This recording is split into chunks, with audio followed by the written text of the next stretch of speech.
के हो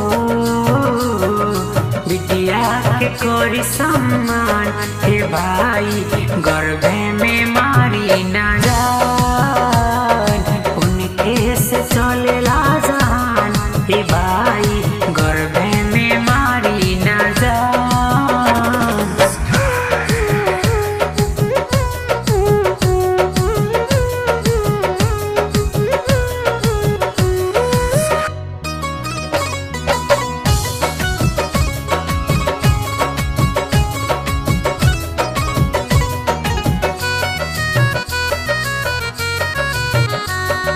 बिटिया जन्म ते मातम लोग मनावेला बेटवा जन्म ते सोहर बजावेला।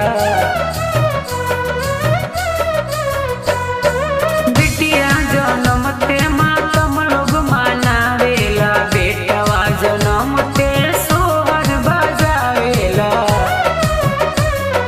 बिटिया के कोरी सम्मान हे भाई गर्भे में मारी ना जान उनके से चलेला जहान हे भाई गर्भे में मारी ना जान।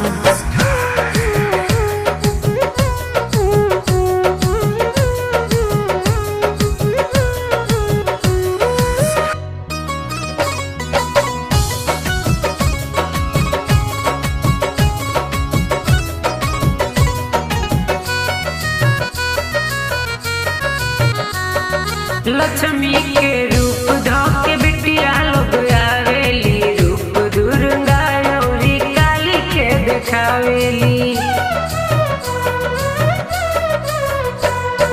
लक्ष्मी के रूप धोके बिटिया लोग आवेली रूप दुर्गा औरी काली के देखावेली। बिटिया के कोरी सम्मान हे भाई गर्भे में मारी ना जा।